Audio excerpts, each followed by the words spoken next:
Hello दोस्तों। आप सभी का हमारे यूट्यूब चैनल पर स्वागत है।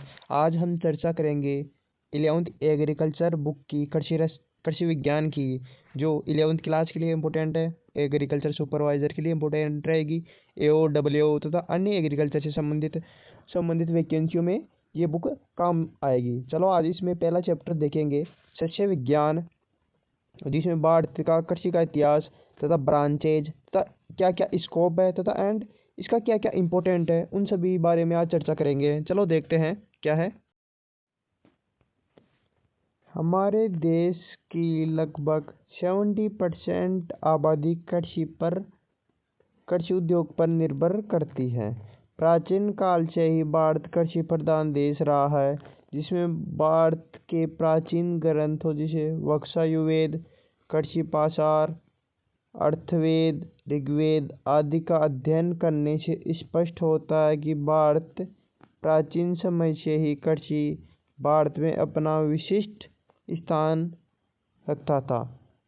FAO खाद्य एग्रीकल्चर संगठन के कृषि विशेषज्ञ रह चुके डॉक्टर KL मेहरा ने बताया कि सरस्वती नदी के उद्गम का पता लगने के बाद का शोध द्वारा प्रमाणित हो गया है कि भारत प्राचीन काल से ही एक साथ दो फसलें लेने वाला दुनिया का पहला देश है। इस प्रकार भारतीय कृषि सभ्यता विश्व की प्राचीन सभ्यता मानी जाती है। तो इसमें इम्पोर्टेंट क्वेश्चन यह बन सकता है। पहला क्वेश्चन, हमारा देश यानी भारत देश की कितनी % जनसंख्या कृषि पर आधारित है? तो 70% कृषि पर आधारित है। पहला क्वेश्चन तो यह बन गया। सेकंड क्वेश्चन बन सकता है, डॉक्टर KL मेहरा के अनुसार कृषि का उद्गम कौन सी नदी के किनारे हुआ? तो सेकंड क्वेश्चन का आंसर होगा सरस्वती नदी के किनारे। तथा विश्व में एक साथ दो फसलें उगाने वाला देश का प्रथम देश कौन सा है? भारत। तो थर्ड क्वेश्चन यह बन सकता है। चलो देखते हैं आगे। मनुष्य की अधिकांश आवश्यकता की पूर्ति कृषि द्वारा ही होती है। मनुष्य की 3 मुख्यतः मूलभूत आवश्यकताएं, पहली कौन सी है? आहार, सेकंड है वस्त्र, थर्ड है आवास सहित। इन सभी आवश्यकताओं की पूर्ति कृषि एवं कृषि आधारित उद्योगों से होती है। क्वेश्चन ये पूछा जा सकता है कि मनुष्य की 3 मूलभूत आवश्यकता कौन कौन सी है? पहली तो है भोजन, सेकंड है वस्त्र और थर्ड है आवास या रहने की जगह। प्राचीन समय से ही राज्य व्यवस्था चलाने में कृषि को महत्वपूर्ण स्थान प्राप्त था। प्राचीन समय से ही राज्य किस पर आधारित था? कृषि पर। महाभारत के सभा पर्व में ऋषि नारद एवं युधिष्ठिर से कहते हैं, महाभारत में ऋषि नारद एवं युधिष्ठिर कहते हैं, हे राजन, कृषि को सुधारने हेतु स्थान स्थान पर कुएं बावड़ी तालाब इत्यादि खुदवाई जाए, ताकि अपने राज्य में कृषि वर्षा पर ज्यादा निर्भर न हो सके। क्वेश्चन ये पूछा जा सकता है कि हे राजन, कृषि को सुधारने हेतु स्थान स्थान पर कुएं बावड़ी तालाब इत्यादि खुदवाए जाए, ये किसने कहा? तो यह कहा गया था ऋषि नारद तथा युधिष्ठिर के द्वारा। चलो देखते हैं अब आगे क्या है। प्राचीन समय में कौन कौन सी फसलों को किस नाम से जाना जाता था?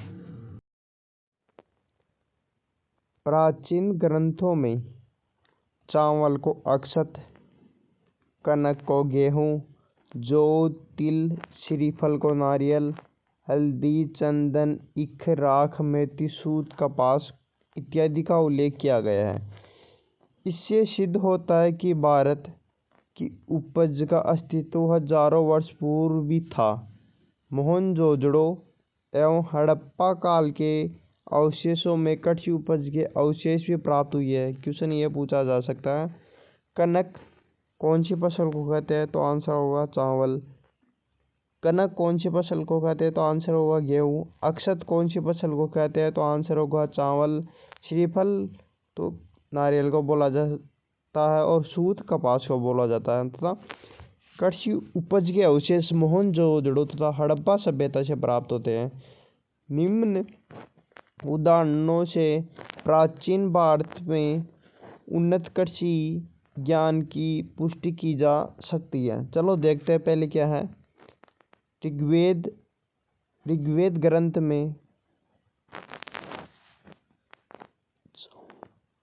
ग्रंथ में पर्यावरण, कृषि उपकरण तथा फॉरेस्ट का वर्णन मिलता है। क्वेश्चन ये पूछा जा सकता है कि पर्यावरण का, फॉरेस्ट का और कृषि उपकरण का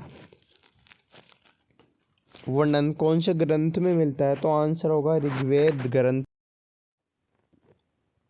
मोहनजोदड़ो व हड़प्पा सभ्यता से देशी हल, जुते हुए खेत, अनाज भंडार, पहिए वाली गाड़ी के अवशेष मिले हैं। मोहनजोदड़ो सभ्यता से देशी हल, जुते हुए खेत, अनाज रखने के भंडार, पहिए वाली गाड़ी आदि के अवशेष मिले हैं। अर्थवेद में पादप सुरक्षा की जानकारी मिलती है तथा वाराणसी में वक्ष संहिता में मृदा का वर्गीकरण, सिंचाई प्रणाली तथा कृषि उपकरण, मौसम पूर्वानुमान की भी जानकारी मिलती है।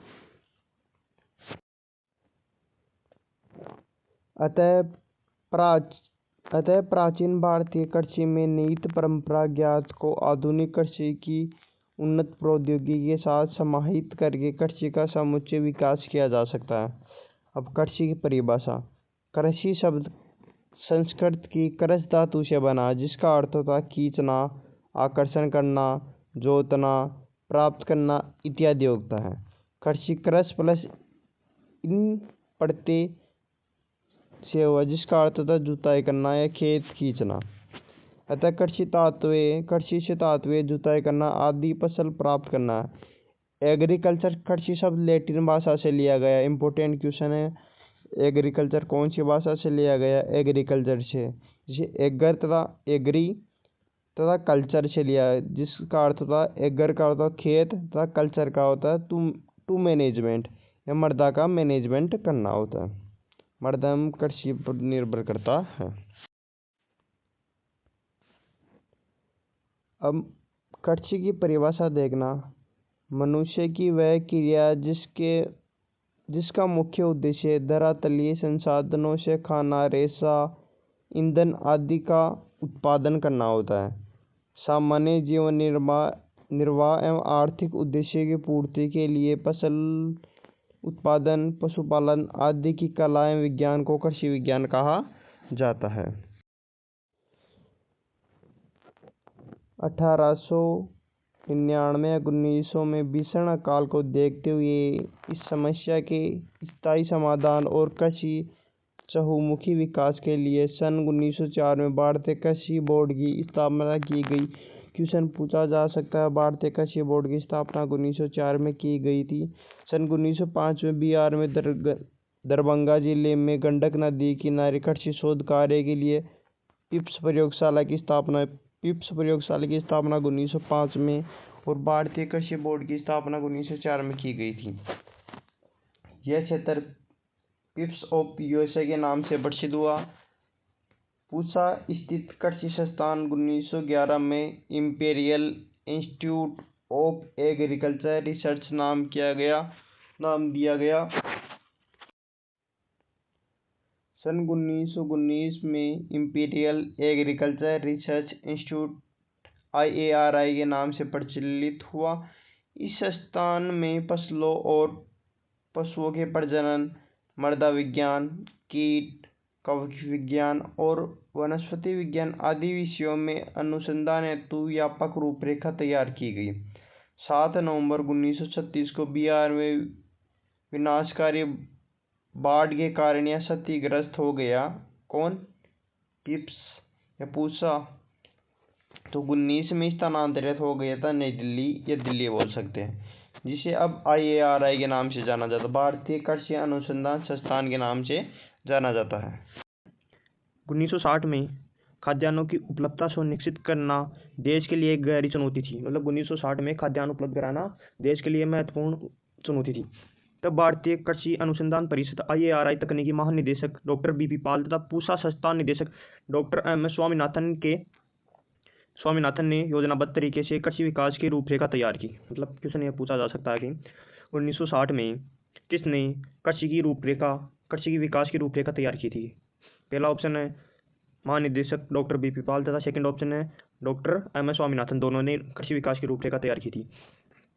सन 1963 में बोने गेहूं के जनक इबोलोग ने भारत का भ्रमण किया था। मतलब 1963 में बोने गेहूं के जनक इबोलोग ने भारत का भ्रमण किया था। अधिक उपज देने वाली गेहूं की किस्में तैयार करने से देश को खाद्यान्न सुरक्षा प्राप्त हुई तथा देश में हरित क्रांति का सूत्रपात हुआ तथा कालांतर में देश में 1929 में नई दिल्ली में भारतीय कृषि अनुसंधान परिषद ICARI की स्थापना हुई।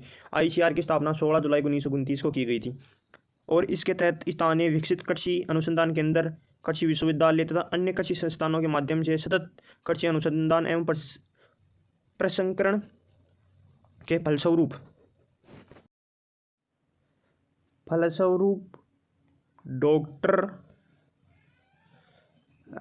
MS स्वामीनाथन एवं डॉक्टर बोलोग के सफल प्रयासों के परिणाम स्वरूप भारत में तेजी से कृषि उपज में